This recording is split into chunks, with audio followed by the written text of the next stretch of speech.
ফরাসি বিপ্লব নিয়ে আলোচনা করব। 1789 খ্রিস্টাব্দে ফ্রান্সে এক গুরুত্বপূর্ণ বিপ্লব ঘটে গিয়েছিল, যাকে আমরা বলছি ফরাসি বিপ্লব। কেনই বা একে আমরা ফরাসি বিপ্লব বলবো, কেনই বা বিদ্রোহ বলবো না? তোমরা অষ্টম শ্রেণীতে বিভিন্ন বিদ্রোহগুলো পড়েছ। তাকে কেন বিদ্রোহ বলছি? আজকে 1789 খ্রিস্টাব্দে ফ্রান্সে ঘটে যাওয়া এই বৈপ্লবিক অভ্যুত্থানকে কেনই বা ফরাসি বিপ্লব বলছি? এর মধ্যে একটি ডিফারেন্স আমরা লক্ষ্য করতে পারি। বিদ্রোহ একটি গোষ্ঠী বা একটি শ্রেণীর মধ্যে গড়ে ওঠে। কয়েকটি দাবি বা কারণ নিয়ে বিদ্রোহগুলো গড়ে ওঠে। বিদ্রোহের ব্যাপ্তি ততটা বিক্ষিপ্ত পরিসরে নয়, সংক্ষিপ্ত পরিসরে তাদের ব্যাপ্তি থাকে এবং বিদ্রোহগুলোকে অতি সহজে দমন করা যায় এবং বিদ্রোহের মধ্য দিয়ে একটা অভাবনীয় পরিবর্তন ঘটে না। কিন্তু বিপ্লব একটি বিক্ষিপ্ত পরিসর অনুযায়ী ব্যাপ্ত হয়, তার বিস্তার লাভ করে।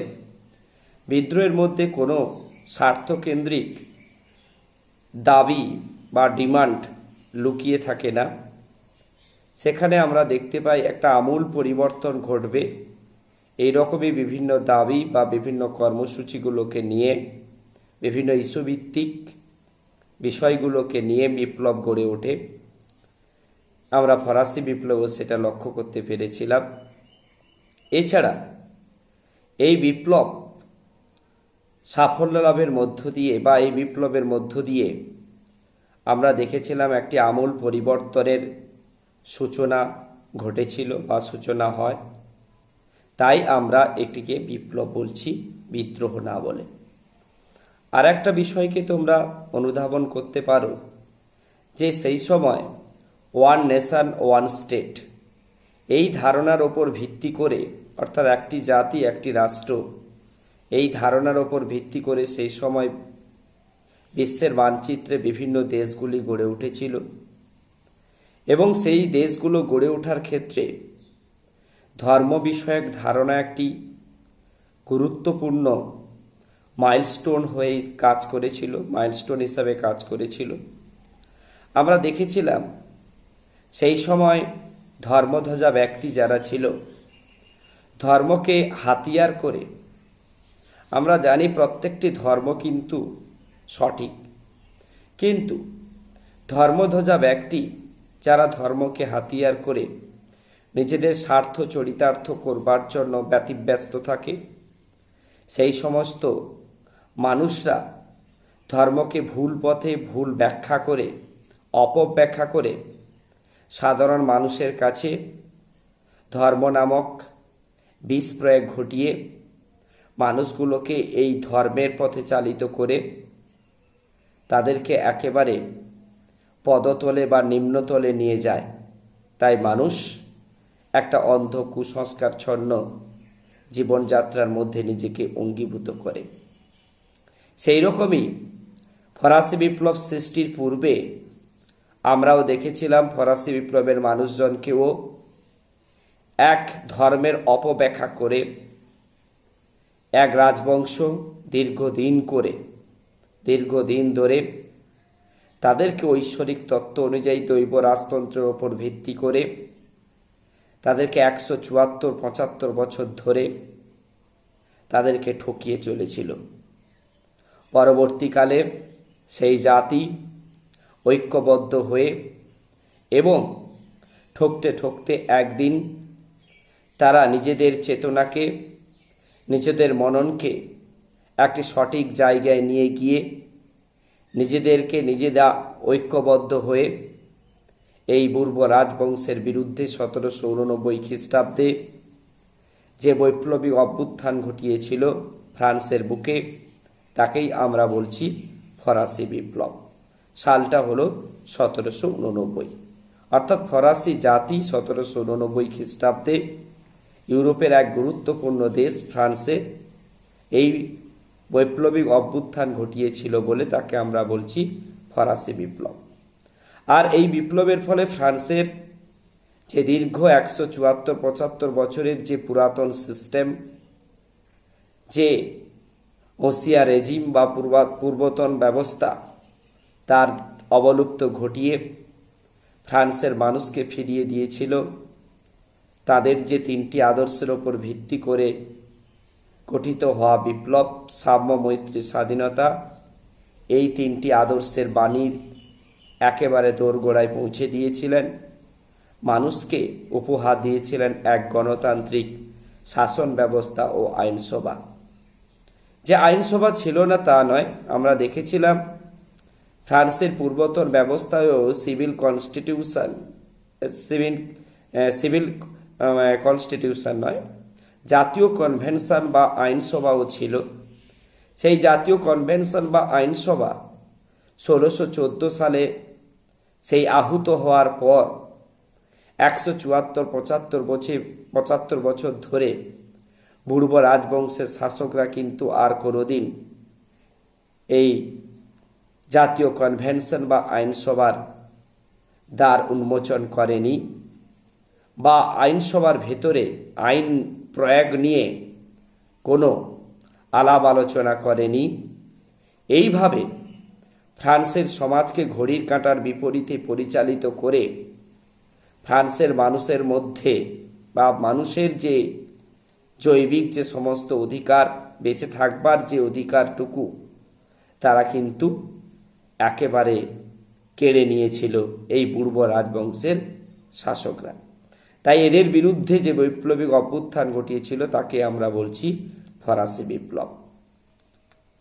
এইভাবে তাই ঐতিহাসিক লেফেবর বলেছিল যে যদি আমরা ফরাসি বিপ্লবের উৎস অনুসন্ধান করতে হয় তাহলে তার মধ্যে আমরা দেখতে হবে ফরাসি বিপ্লবের প্রাক পর্বে দীর্ঘদিনের যে অভাব, অভিযোগ, অসন্তোষ, সেই বারুদের স্ফুলিঙ্গ রূপ হচ্ছে এই 1789 খ্রিস্টাব্দের ফরাসি বিপ্লব। আমরা তদানীন্তন পূর্ব রাজবংশের এই যে অনমনীয় আচরণ এবং দৈব রাজতন্ত্র বা ঈশ্বরের ওপর বা ঐশ্বরিক তত্ত্বের একটা ভুল ব্যাখ্যা করে মানুষকে ধর্মের আবেশে রেখে কিভাবে স্বার্থ চরিতার্থ করেছিল, তা আমরা তার কারণগুলো যদি একটু অধ্যয়ন করি বা পড়ে নেই তাহলে আমরা ব্যাপারটি আরও ভালোভাবে বুঝতে পারব। ফরাসি বিপ্লবের পেছনে 3টি মুখ্যত কারণ ছিল, যেমন সামাজিক কারণ, অর্থনৈতিক কারণ আর রাজনৈতিক কারণ। আমরা প্রথমেই সামাজিক কারণ নিয়ে আমরা একটু আলোচনা করব। আমরা জানি প্রত্যেকটি সমাজে যেমন 3টি বিভাগ থাকে, 3টি স্তর থাকে, ঠিক তেমনি ফরাসি সমাজেও আমরা 3টি স্তর লক্ষ্য করতে পেরেছিলাম। এক হচ্ছে ফ্রান্সের সমাজের একেবারে উচ্চ স্তরে ছিল যাজক শ্রেণী, এবং যাকে আমরা বলছি যাকে আমরা বলছি একেবারে প্রথম এস্টেট, আর দ্বিতীয় এস্টেট বা দ্বিতীয় সম্প্রদায় হিসেবে ছিল অভিজাতরা, আর তৃতীয় এস্টেট বা তৃতীয় সম্প্রদায় হিসাবে যারা একেবারে গরিব, দরিদ্র, কৃষক, শ্রমিক, বুর্জোয়া, আইনজীবী, ডাক্তার, ব্যবসায়ী, যারা অর্থাৎ অর্থনৈতিক দিক দিয়ে বা সামাজিক দিক দিয়ে অনেকটা উন্নত থাকলেও বংশগত দিক দিয়ে পিছিয়ে ছিল, তারাও কিন্তু তৃতীয় সম্প্রদায়ের মধ্যে অঙ্গীভূত ছিল। এই 3টি সম্প্রদায়ের মধ্যে আমরা দেখতে পাবো যাজকরা ছিল 1%। আমরা একটা সমাজে যদি 100% হিসেবে ধরে নেই, তাই সেই 100%-এর মধ্যে যাজকরা ছিল 1%, অভিজাতরা ছিল 2% এবং তৃতীয় সম্প্রদায়রা ছিল, এই 1 আর 2% যোগ করে 3% বাদ দিলে 97% মানুষ ছিল তৃতীয় সম্প্রদায়। অথচ এই 3% মানুষ 97% মানুষকে ফ্রান্সের মানুষকে তারা লিড করেছিল, পরিচালনা করেছিল, কেমন করে তাদেরকে পরিচালিত হতে হয়। আমরা দেখেছিলাম ফ্রান্সের সমাজকে এইভাবে ঘড়ির কাঁটার বিপরীতে তারা পরিচালিত করেছিল।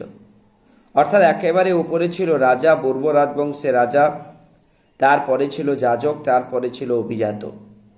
তাদের স্বার্থই ছিল সবই এক। তারা মিলিতভাবে এই 97% মানুষকে ভুল পথে পরিচালিত করে ঐশ্বরিক তত্ত্ব বা দৈব রাজতন্ত্রের ওপর ভিত্তি করে 174-75 বছর ধরে বিভিন্নভাবে তাদেরকে ঠকিয়ে এসেছিল। আমরা জানি, একটু কমন সেন্স দিয়ে যদি আমি একটু তোমাদেরকে আলোকপাত করার চেষ্টা করি, আমরা মন্দিরে মসজিদে যাই কেন না? আমাদের প্রার্থনাটা ঈশ্বরের কাছে, আল্লাহর কাছে পৌঁছে দেওয়ার জন্য। এখানে মন্দির মসজিদ একটা মাধ্যম হিসাবে কাজ করছে। ঠিক পূর্ব রাজবংশের রাজারা সেই সময় সমাজে মাধ্যম হিসাবে কাজ করেছিল। তারা সমাজের মধ্যে একটা ভুল ব্যাখ্যা, অপব্যাখ্যা, আমি আগেই বলেছি ধর্ম সবাই সত্য, সব ধর্মের মধ্যে সত্যের নিহিত বা নিহিত থাকে, কিন্তু কতিপয় মানুষ, ধর্মধ্বজা ব্যক্তি ধর্মের অপব্যাখ্যা করে, ধর্মকে ভুল পথে পরিচালিত করে, তার সাথে তার মানুষগুলোকে এবং সেই সমস্ত মানুষগুলোকেও ধর্মের ভুল ব্যাখ্যা করে তাদেরকেও বিপথে পরিচালিত করে, এইভাবে নিজেদের স্বার্থকে চরিতার্থ করে।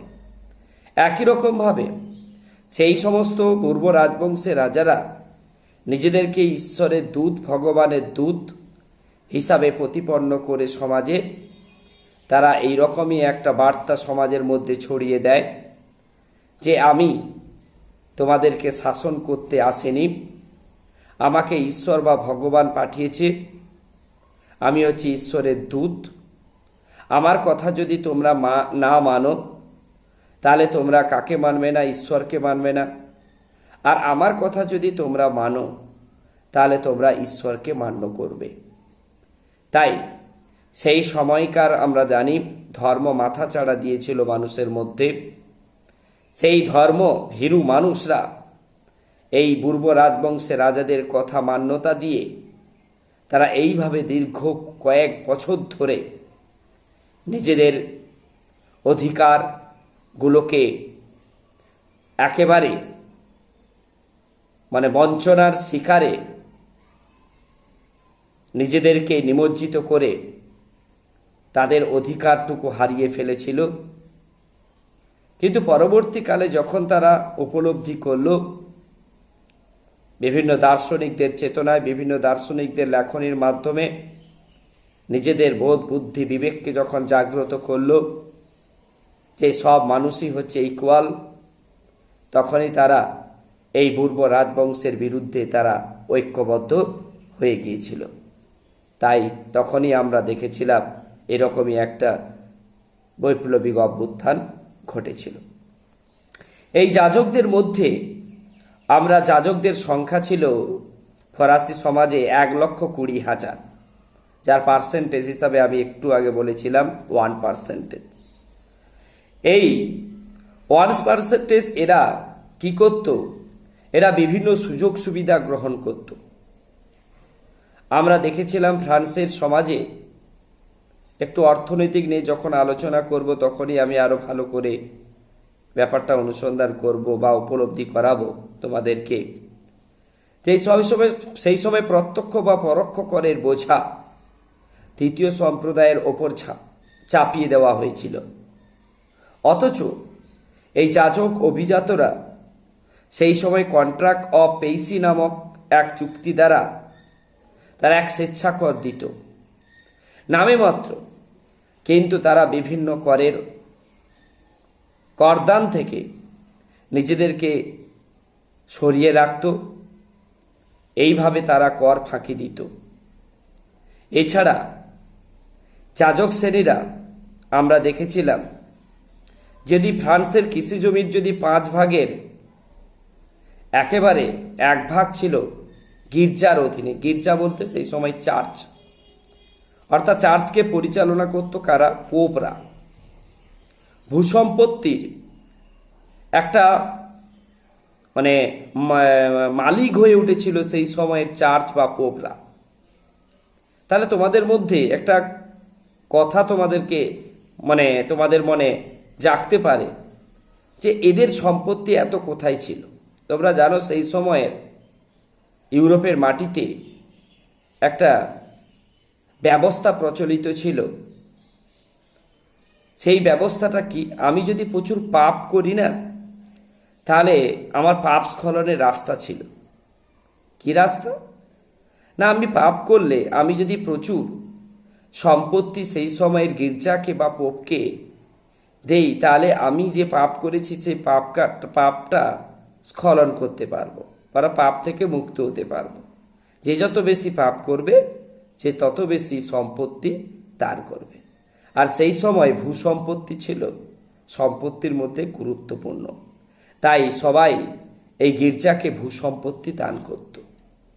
এই পরিপ্রেক্ষিতে গির্জার ভূসম্পত্তি ছিল খুবই গুরুত্বপূর্ণ এবং অত্যধিক।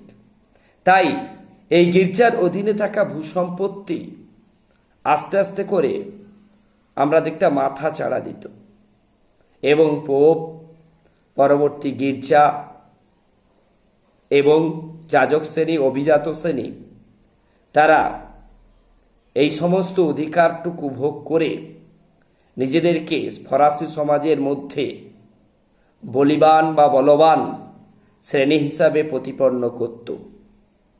এবং সেই সময়ের তারা স্বেচ্ছা কর দিয়ে বিভিন্ন প্রত্যক্ষ বা পরোক্ষ কর থেকে নিজেদেরকে রেহাই দিত। এছাড়া যে সমস্ত অভিজাত, তার সংখ্যা হিসেবে ছিল 3,50,000, যার পার্সেন্টেজ ছিল 2%। এই অভিজাতরাও তারা বিভিন্ন সুযোগ সুবিধা থেকে অনেকটাই সমাজের অগ্রগণ্য জায়গায় ছিল। তাদেরও প্রত্যক্ষ পরোক্ষ কর দিতে হতো না, তারাও নামমাত্র স্বেচ্ছাকর দিত এবং বিভিন্ন প্রত্যক্ষ পরোক্ষ করের বোঝা থেকে অনেকটা তারা দূরে থাকত। এইভাবে সমাজে যাজক আর অভিজাত শ্রেণীরা তারা ঐক্যবদ্ধ ছিল নিজেদের স্বার্থকে চরিতার্থ করবার জন্য। যাজকদের মধ্যেও আমরা দুটো ভাগ পরবর্তীকালে লক্ষ্য করতে পারব। এক হচ্ছে উচ্চ যাজক, দুই হচ্ছে নিম্ন যাজক। দুটো ভাগ ছিল। ঠিক তেমনি অভিজাতদের মধ্যেও আমরা সেই সময় দুটো ভাগ পরবর্তীকালে লক্ষ্য করতে পারব। এক হচ্ছে জন্মসূত্রে অভিজাত, বা যাকে বলছি সাবেকি অভিজাত, দরবারি অভিজাত আর ওসিদারি অভিজাত যাকে বলছি। আর একটা বলছি পোশাকি অভিজাত, বা যাকে বলছি কর্মসূত্রে অভিজাত। এরা রক্তে বর্ণে অভিজাত না হলেও তারা কিন্তু এই অভিজাতের পর্যায়ে কিন্তু উন্নীত হয়েছিল। কেমন করে উন্নীত হয়েছিল? সেই সময় ফ্রান্সের রাজকোষে যখন একটা আর্থিক সংকট লক্ষ্য করা যেত বা লক্ষ্য করা গিয়েছিল, তখন ফ্রান্সের পূর্ব রাজবংশের রাজারা কিছু অভিজাত পদকে তারা নিলামে বিক্রি করে দিত। আর নিলামে বিক্রি করার সুবাদে যারা আর্থিক দিক দিয়ে যারা উন্নত, যেমন তৃতীয় সম্প্রদায়ের মধ্যে বৈশ্যরা যারা ব্যবসা বাণিজ্য করত এবং আইনজীবী, তারা কি করত? যাদের প্রচুর টাকা ছিল, তা নিলামের মাধ্যমে এই সমস্ত পদগুলোকে ক্রয় করে নিত। ক্রয় করে তারা অভিজাতের মর্যাদার স্থানে পৌঁছে যেত। এইভাবে অভিজাত শ্রেণীরা বিভিন্ন সুযোগ সুবিধা কিন্তু ভোগ করত। অর্থাৎ তারা সরকারি চাকরি, গির্জা, বিচার বিভাগের উচ্চপদ, প্রশাসন যন্ত্র, সব ক্ষেত্রেই এই অভিজাতরা কিন্তু একেবারে ওপরে বসেছিল। এছাড়া তৃতীয় সম্প্রদায়, যাকে আমরা বলছি থার্ড এস্টেট, এই থার্ড এস্টেটের মধ্যে যারা ছিল শ্রমিক, কৃষক, ব্যবসায়ী, চিকিৎসক, বৈজ্ঞানিক, অধ্যাপক, লেখক, এরা ছিল তৃতীয় সম্প্রদায়ভুক্ত। এরা বিভিন্ন দিক দিয়ে অধিকার হীন, সুযোগ সুবিধাহীন এবং কর ভারে জর্জরিত এবং নিপীড়িত, অর্থাৎ প্রত্যক্ষ বা পরোক্ষ করের বোঝা একটাই শ্রেণীর ওপর চাপিয়ে দেওয়া হয়েছিল। সেই শ্রেণীর নাম হচ্ছে তৃতীয় সম্প্রদায় বা তৃতীয় শ্রেণী। এবং তাদের ওপর তারা 97% মানুষ তারা ছিল। এই তৃতীয় সম্প্রদায়ের মধ্যে একটা খুব উল্লেখযোগ্য ছিল যারা মধ্যবিত্ত, যাদেরকে আমরা বলছি বুর্জোয়া। তারাই ছিল বিপ্লবের অগ্রদূত, অর্থাৎ যে বিপ্লব 1789 খ্রিস্টাব্দে সংগঠিত হয়েছিল, সেই বিপ্লবকে লিডারশিপ দিতে যারা এগিয়ে এসেছিল সর্বপ্রথম, তারা হচ্ছে এই বুর্জোয়া শ্রেণীরা। এই বুর্জোয়াদের মধ্যে সকলে কিন্তু আবার পুঁজিবাদী বলতে অর্থনৈতিক দিক দিয়ে যে উন্নত ছিল তা কিন্তু নয়। এই বার্জেস কথাটি থেকে আমরা দেখি বুর্জোয়াসিস কথাটির উৎপত্তি হয়েছিল। এদের মধ্যে আবার 3টে ভাগ আমরা লক্ষ্য করতে পেরেছিলাম বুর্জোয়াদের মধ্যে। তার মধ্যে ছিল উচ্চ বুর্জোয়া। এই উচ্চ বুর্জোয়াদের মধ্যে ছিল শিল্পপতি, বড় বড় ব্যবসায়ী, ব্যাংকার। এবং মধ্য বুর্জোয়াদের মধ্যে যারা ছিল তারা ছিল শিক্ষক, চিকিৎসক এবং আইনজীবী। এবং নিম্ন বুর্জোয়াদের মধ্যে ছিল কৃষক, শ্রমিক, কারিগর, দোকানদার। এরা আরও নিম্ন সমের যা ছিল তারা হচ্ছে সাকুলেত, অর্থাৎ ভবঘুরে সম্প্রদায়, যারা একেবারে সমাজের নিম্ন স্তরে বা নিম্ন তলে, পদতলে অবস্থান করে সমাজের, তারাই ছিল অর্থাৎ সাকুলেত সম্প্রদায়। এইভাবে ফরাসি সমাজ 3টি শ্রেণীতে অর্থাৎ বিভক্ত ছিল। সমাজের মানুষ হিসাবে সবাই কিন্তু সমান অধিকার ভোগ করার দাবি রাখে, কিন্তু ফ্রান্সের সমাজ ঘড়ির কাঁটার বিপরীতে পরিচালিত হয়েছিল। আমরা দেখেছিলাম যে ফ্রান্সের যে কতিপয় মানুষ 3% যারা অধিকার বা 3% দ্বারা দখল করে রেখেছে এই যাজক অভিজাত সম্প্রদায় এবং রাজা, বুর্বোস রাজবংশের শাসক, তারা কিন্তু সমস্ত অধিকার বা সুযোগ সুবিধা ভোগ করা সত্ত্বেও এই 97% মানুষকে বিভিন্নভাবে এই দৈব রাজতন্ত্রের ওপর ভিত্তি করে, ঐশ্বরিক তত্ত্বের ওপর ভিত্তি করে, ধর্মের জুজু দিয়ে তাদেরকে বিভিন্ন সুযোগ সুবিধা থেকে বঞ্চনা করে বা বঞ্চিত করে, তাদের ওপর প্রত্যক্ষ বা পরোক্ষ কর চাপিয়ে দিয়ে, তাদের ওপর এক লেলিহান শিখা চাপিয়ে দিয়ে, তাদেরকে এক অর্থে সমস্ত শোষক শ্রেণীর মধ্য দিয়ে পরবর্তীকালে তারা যখন ঐক্যবদ্ধ হলো এই সমস্ত সম্প্রদায়ের অর্থাৎ বিরুদ্ধে, যাজক শ্রেণী অভিজাত সম্প্রদায়ের বিরুদ্ধে, তারা যখন নিজের অধিকারটুকু বুঝতে পারল, নিজেদের দায়িত্ববোধ যখন অর্থাৎ বুঝতে পারল, তখনই তারা এর বিরুদ্ধে তারা ঐক্যবদ্ধ হয়ে উঠেছিল। তাই 1789 খ্রিস্টাব্দে ফ্রান্সের বুকে এক বৈপ্লবিক পরিস্থিতির সৃষ্টি হয়েছিল, যার নাম হচ্ছে ফরাসি বিপ্লব। এরপরে আমরা চলে আসি অর্থনৈতিক কারণ। অর্থনৈতিক কারণ ব্যাখ্যা করতে গিয়ে আমরা আসব যে কোনো রাষ্ট্রের বা রাষ্ট্রকে পরিচালনা করতে গেলে ফিনান্সিয়াল স্ট্রাকচার হচ্ছে ভেরি ইম্পর্ট্যান্ট প্ল্যাটফর্ম। অর্থাৎ অর্থনৈতিক দিক যদি অর্থাৎ স্বয়ংসম্পূর্ণ না থাকে, যে শাসক থাকুক না কেন তার পক্ষে কিন্তু সঠিকভাবে রাষ্ট্রকে পরিচালনা করা সম্ভবপর নয়। সেই পূর্ব রাজবংশের শাসকরা সেই সময়ের চতুর্দশ লুই, পঞ্চদশ লুই, ষোড়শ লুই, এই ষোড়শ লুইয়ের আমলেই ফ্রান্সে ফরাসি বিপ্লব সংগঠিত হয়েছিল। এরা সেই সময়ের অর্থনৈতিক যে ব্যবস্থা, সিস্টেম অত্যন্ত একেবারে ব্যাংরাপ্টে পরিণত করেছিল, দেউলিয়াপনায় পরিণত করেছিল, যার ফলে ফ্রান্সকে আর ঘুরে দাঁড়াতে সম্ভবপর হয়নি বা ফ্রান্সের পক্ষে সম্ভবপর নয়। সেই রকমই এক ক্রাইসিসময় পরিস্থিতিতে বা সংকটময় পরিস্থিতিতে এই প্রত্যক্ষ বা পরোক্ষ কর তৃতীয় সম্প্রদায়ের ওপর 97% মানুষের ওপর, যারা বিভিন্ন দিক দিয়ে সুযোগ সুবিধাহীন, অধিকারহীন, তাদের ওপর চাপিয়ে দেওয়া হয়েছিল। অথচ আমরা দেখেছিলাম যে সমস্ত মানুষ যারা 95% সম্পদ দখল করে আছে, আমরা যদি ফ্রান্সের বুকে 100% সম্পদ দেখি, তার 95% সম্পদ দখল করে আছে কিন্তু এই যাজক, এই অভিজাত, এই রাজারা। আর 5% সম্পত্তি যাদের দখলে আছে তারা হচ্ছে তৃতীয় শ্রেণী।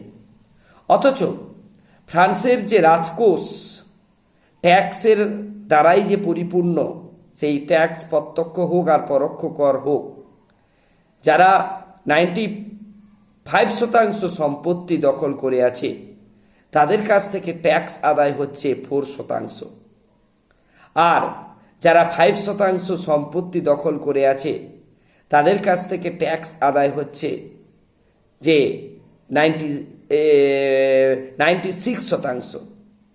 তাহলে তোমরা অনুধাবন করতে পারছো যে কিভাবে জোরপূর্বকভাবে তৃতীয় সম্প্রদায়ের কাছ থেকে প্রত্যক্ষ বা পরোক্ষ করগুলি নেওয়া হচ্ছে বা নেওয়া হয়েছিল। প্রত্যক্ষ করগুলোর মধ্যে ছিল টেইলি কর, যাকে আমরা ভূমি কর বলছি, ক্যাপিটেশন উৎপাদন কর, ভ্যাটিং এমে বা স্থাবর অস্থাবর সম্পত্তির উপর আরোপিত কর, গ্যাবেল বলতে লবণ কর, এবং টাইদ বলতে ধর্ম কর, এডস বলতে মদ কর, এডস বলতে তামাক বা মদের ওপর অর্থাৎ প্রভৃতি ধার্য কর। এবং আমরা দেখতে পারবো করভি হচ্ছে বেগার পরিশ্রম। এইরকমই অর্থাৎ প্রত্যক্ষ বা পরোক্ষ করগুলির মাধ্যমে তৃতীয় সম্প্রদায়ের কাছ থেকে জোরপূর্বকভাবে তারা কিন্তু আদায় করত ফ্রান্সের 96% ট্যাক্স। আর যারা 95% ওয়েলথ বা সম্পত্তি নিয়ে বসে আছে তাদের কাছ থেকে 4% ট্যাক্স অর্থাৎ আদায় করছে। আবার তারা কন্ট্রাক্ট অফ পেইসি নামক চুক্তির দ্বারা স্বেচ্ছা কর দিত এবং এই সমস্ত কর থেকেও নিজেদেরকেও মুক্ত রাখত। এইভাবে ফ্রান্সের অর্থাৎ রাজকোষ একেবারে অর্থাৎ দেউলিয়া পড়ায় পরিণত হয়ে গিয়েছিল। এছাড়া সেই সময়ে অর্থাৎ যেই সমস্ত পূর্ব রাজবংশের শাসকরা ছিল, যেমন চতুর্দশ লুই, তিনি অত্যধিকভাবে ফ্রান্সের মধ্যে ব্যয়বহুল পরিস্থিতি সৃষ্টি করেছিল। তিনি যে সমস্ত যুদ্ধে যোগদান না করলে নয়, কিন্তু চতুর্দশ লুই ফ্রান্সকে একটি উন্নত রাষ্ট্রে এবং সর্বা রাষ্ট্রে পরিপূর্ণ করতে বা নিয়ে যেতে তিনি বিভিন্ন যুদ্ধে নিজেকে জড়িয়ে পড়েছিলেন, যার ফলে অত্যন্তভাবে আর্থিক সংকট দেখা দিয়েছিল।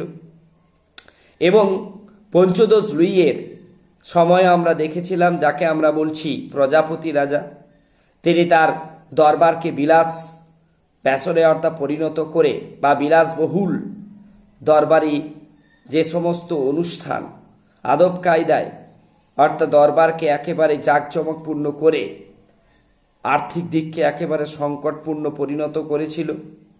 এছাড়া ষোড়শ লুইয়ের ক্ষেত্রেও আমরা দেখতে পেয়েছিলাম যুদ্ধজনিত ব্যয়ের ঘাটতি মেটানোর উদ্দেশ্যে তিনি বাজার থেকে ঋণ সংগ্রহ করত, যা মোট আয়ের 75% এই ঋণ পরিশোধে ব্যয় হয়ে যেত। এছাড়াও ছিল ফরাসি রাজাদের অমিত ব্যয়িতা। এইভাবে ফ্রান্সের আর্থিক পরিস্থিতি একেবারে দেউলিয়াপনায় পরিণত হয়েছিল, যার ফলে আমরা লক্ষ্য করতে পেরেছিলাম সেই সময় যুদ্ধে প্রায় 500 লিভর ফরাসি অর্থাৎ মুদ্রা খরচ হয়ে গিয়েছিল। তাই ব্রিটিশ অর্থনীতিবিদ অ্যাডাম স্মিথ তার দি ওয়েলথ অফ নেশনস গ্রন্থে ফ্রান্সের এই আর্থিক সংকটকে একেবারে অর্থনৈতিক ক্ষেত্রে একেবারে নিম্নতর বা নিম্ন স্তরে পৌঁছে যাওয়া ফ্রান্সের আর্থিক পরিস্থিতি বলে তিনি গণ্য করেছিলেন। অর্থনৈতিক ক্ষেত্রে দেউলিয়াপনা বলে তিনি গণ্য করেছিলেন। সেই সময় ফ্রান্সের বুকে যে সমস্ত অর্থমন্ত্রীরা বিরাজ করেছিল, নেকার হোক, তারপরে ব্রিয়া হোক, ক্যালন হোক, তারা সবাই কিন্তু পূর্ব রাজবংশের শাসককে এই ফরাসি সমাজের যাজক আর অভিজাত শ্রেণীর মধ্যে কর স্থাপনের কথা বললেও এই যাজক আর অভিজাতরা নানা অছিলায় পূর্ব রাজবংশের রাজার ওপর চাপ সৃষ্টি করে তাদের ওপর কর আরোপ থেকে নিজেদেরকে সরিয়ে রেখেছিল। এইভাবে আমরা দেখেছিলাম ফ্রান্সের রাজকোষ একেবারে দেউলিয়াপনায় পরিণত হয়েছিল, যার ফলে খাদ্যশস্যের দাম 60 থেকে 65% বৃদ্ধি পায়। মানুষ বুভুক্ষ হয়ে ওঠে।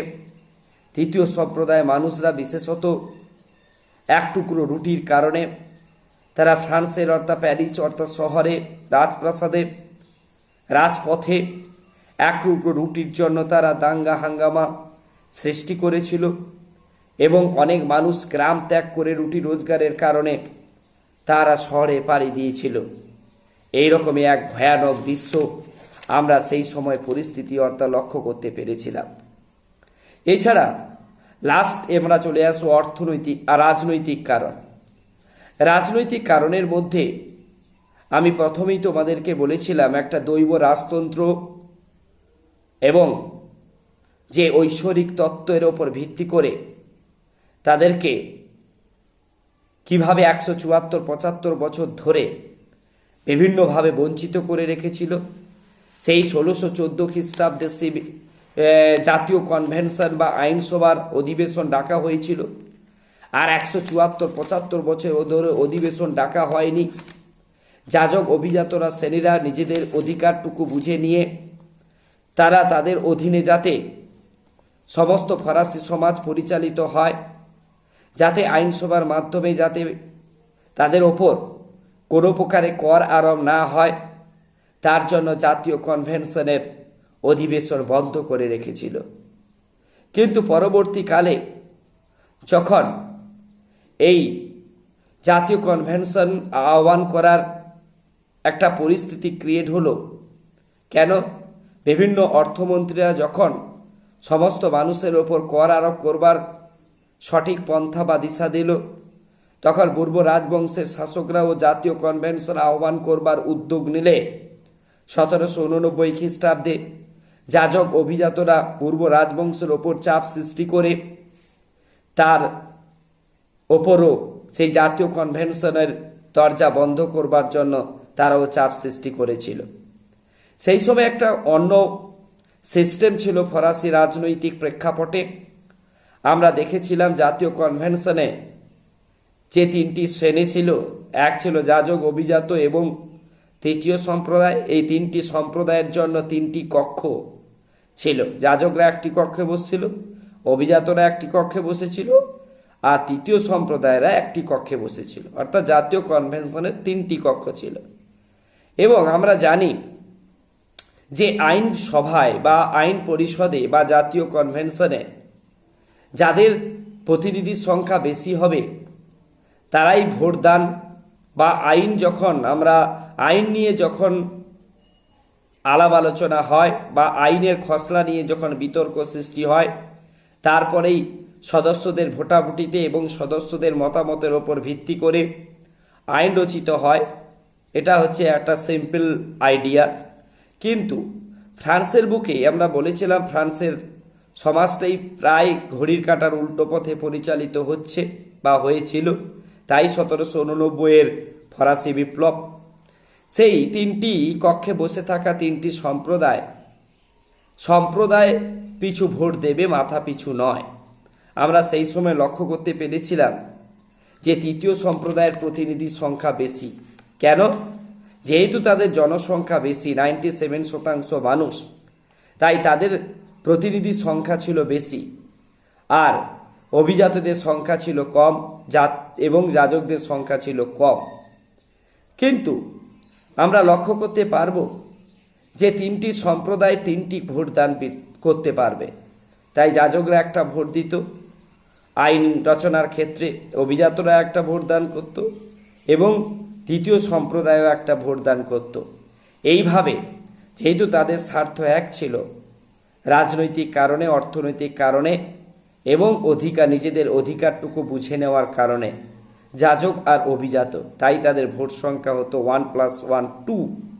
এইভাবে 2-1 সবসময় ইকুয়াল টু 1 ভোটে সবসময়, অর্থাৎ যাজক, অভিজাত এবং রাজারা, বর্ব রাজবংশের শাসকরা, তারা কি যেত? জিতে যেত। এইভাবে তাদেরকে যে সমস্ত আইনগুলো প্রণয়ন করে এই তৃতীয় সম্প্রদায়ের, বিশেষত ফরাসি সমাজের ওপর চাপিয়ে দিত, যার ফলে এই প্রত্যক্ষ পরোক্ষ করগুলি সৃষ্টি করে তারা কিন্তু এই জাতীয় কনভেনশন নামে নিজেদেরকে একেবারে প্রভাব প্রতিপত্তিশালী গোষ্ঠী বা শ্রেণী হিসাবে সমাজের মধ্যে প্রতিপন্ন করে প্রত্যক্ষ পরোক্ষ করগুলি কিন্তু চাপিয়ে দেওয়া হয়েছিল। যারা সেই সময়ের বুর্জুয়া বা তৃতীয় সম্প্রদায়ের যারা নেতৃত্ব, এদের বিরুদ্ধে কথা বলতো, তাদেরকে আমরা দেখতাম লেতর দ্য ক্যাসে নামক আইন দ্বারা তাদেরকে বন্দি করে, এবং যে সমস্ত সংবাদপত্র তাদের বিরুদ্ধে কথা বলতো তাদেরকে লেতর দ্য ক্যাসে নামক আইন দ্বারা সেই সংবাদপত্রের সম্পাদকগুলোকে বাস্তিল দুর্গে নিক্ষেপ করা হয়েছিল। বাস্তিল দুর্গে বন্দি করে রাখা হতো, যাতে তারা কোনোভাবে এই তৃতীয় সম্প্রদায়ের মধ্যে জাগরণ সৃষ্টি করতে না পারে। সেই পরিপ্রেক্ষিতে আমরা দেখতাম যাজক অভিজাতরাও লেতর দ্য ক্যাসেন আইন দ্বারা বাস্তিল দুর্গে বন্দী হলেও তাদেরকে লেতর দ্য গ্রেস নামক আইন দ্বারা সেই বাস্তিল দুর্গের দরজা থেকে তাদেরকে মুক্ত দেওয়া হতো। এইভাবে তাদের জন্য একটা আলাদা আইন আর তৃতীয় সম্প্রদায়ের জন্য একটি আলাদা আইন আমরা লক্ষ্য করতে পেরেছিলাম।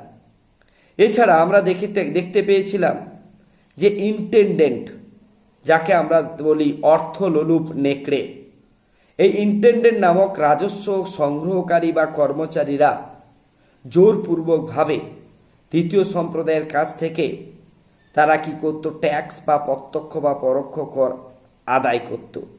যদি কেউ না দিতে পারত, তাদের ওপর জুলুম, অত্যাচার, নির্বিচারে হত্যা লীলাও পর্যন্ত তাদের ওপর চালাতো। এইভাবে ফ্রান্সের মানুষের মধ্যে একটা বিপজ্জনক পরিস্থিতি, একটা নৈরাজ্যজনক পরিস্থিতি, একটা স্বৈরতান্ত্রিক শাসন ব্যবস্থার নামে ভণ্ডামি আমরা লক্ষ্য করতে পেরেছিলাম। তাই ভলতেয়ার এই রাজনৈতিক সংকটের কারণকে রাজনৈতিক সংকটের কারণে ফ্রান্সকে বলতো এই রাজনৈতিক কারাগার। এইভাবে আমরা পরবর্তীকালে দেখেছিলাম এই সমস্ত শাসক শ্রেণীর বিরুদ্ধে, শাসক গোষ্ঠীর কথা তোমরা যদি একটু আলোচনা করো, যে চতুর্দশ লুই তিনি বলেছিলেন আই অ্যাম দ্য স্টেট, অর্থাৎ আমি রাষ্ট্র। পঞ্চদশ দুই নিজেই অর্থাৎ ঘুরে বেড়াতো প্রজাপতি রাজা হিসাবে। ষোড়শ লুই বলতো আমার ইচ্ছাই হলো আইন, আমার মুখ নিঃসৃত কথাই হলো আইন। অর্থাৎ তাদের এই কথাগুলোর মধ্য দিয়ে আমরা বুঝতে পারি যে স্বৈরতান্ত্রিক রাজতন্ত্র, স্বৈরতান্ত্রিক ভাবাদর্শ, স্বৈরতান্ত্রিক যে গোষ্ঠী পনা বা স্বৈরতান্ত্রিক যে শাসন ব্যবস্থা কতটা ফ্রান্সের বুকে অত্যন্ত মাথাচাড়া দিয়ে উঠেছিল, এবং তৃতীয় সম্প্রদায়ের মানুষকে কিভাবে দমন করা হয়েছিল, সেই সময়ের পরিপ্রেক্ষিতে আমরা এই কথাগুলো ভাবলেই বা ওদের মুখ নিঃসৃত কথাগুলো দেখলেই, উপলব্ধি করলেই আমরা বুঝতে পারি। এটাই ছিল ফরাসি বিপ্লবের সামাজিক, অর্থনৈতিক ও রাজনৈতিক কারণ। এইভাবে এই সমস্ত রাজনৈতিক, অর্থনৈতিক এবং ফরাসি সমাজের কারণে চাপে তৃতীয় সম্প্রদায় যখন একেবারে দেওয়ালের শেষ প্রান্তে ঘুরে দাঁড়াবার রাস্তা বা বিকল্প পথ যখন খুঁজে পাচ্ছে না, তখনই অর্থাৎ তারা ঐক্যবদ্ধ হলো বুর্জুয়াদের নেতৃত্বে, নিজেদের অর্থাৎ বোধ, বুদ্ধি, বিবেককে জাগ্রত করে এই সমস্ত পূর্ব রাজবংশের বিরুদ্ধে, এই সমস্ত যাজক শ্রেণীর বিরুদ্ধে, এই সমস্ত অভিজাত শ্রেণীর বিরুদ্ধে ঐক্যবদ্ধ হয়ে ফ্রান্সের বুকে যে দীর্ঘদিনের দীর্ঘ দিনের যে পুঞ্জীভূত ক্ষোভ বা বারুদের স্তূপ সৃষ্টি হয়েছিল 1789 খ্রিস্টাব্দের সেই বারুদের স্তূপে বা মুখে অগ্নি সংযোগের মধ্য দিয়ে 1789 খ্রিস্টাব্দের ফ্রান্সের বুকে ফরাসি সমাজের মধ্যে জাগরণ সৃষ্টি হয়েছিল বা বৈপ্লবিক অভ্যুত্থান সৃষ্টি হয়েছিল, যাকে আমরা বলছি ফ্রেঞ্চ রিভলিউশন বা ফরাসি বিপ্লব। এই ফরাসি বিপ্লব যে তিনটি আদর্শের ওপর ভিত্তি করে গড়ে উঠেছিল বা যে তিনটি নীতি ছিল, সাম্য, সকলেই থাকবো আমরা সমান, মৈত্রী, সকলের মধ্যে সৌভ্রাতৃত্বের বন্ধন অটুট থাকবে, এবং স্বাধীনতা। আমরা ফরাসি সমাজের মানুষ হয়ে, ফরাসি সমাজের জনগণ হয়ে প্রত্যেকেই সমান ও স্বাধীনতা ভোগ করব, প্রত্যেকেই সমান অধিকারটুকু ভোগ করব। এটাই মানুষ হিসাবে সকলের রাইট আছে, কর্তব্য দায়িত্বের মধ্যে পড়ে। আমরা এই তিনটি নীতি শুধু ফ্রান্সের মধ্যে সীমাবদ্ধ ছিল না, ফ্রান্সের গণ্ডি সীমা অতিক্রম করে ইউরোপের মানচিত্রে যেখানে যে রাজবংশ শাসন করেছিল সেই রাজবংশের কুঠারাঘাতে আঘাত করেছিল এই তিনটি বৈপ্লবিক মন্ত্র বা বৈপ্লবিক আদর্শ, যার ফলে সমস্ত ইউরোপের মানচিত্রে সৃষ্টি হওয়া বা দীর্ঘদিন ধরে শাসন করা বিভিন্ন রাজবংশের মধ্যে একটা ভয় ভীতি ধরিয়ে দিয়েছিলেন। তারা আতঙ্কগ্রস্ত হয়ে উঠেছিল যে ফরাসি বিপ্লবের আদর্শ কতটা মারাত্মক, কতটা অগ্নিময়, কতটা জ্বালাময়, তা আমরা কিন্তু পরের ক্লাসে অধ্যয়ন করব। আজ এই পর্যন্ত থাকলো। সবাইকে ধন্যবাদ।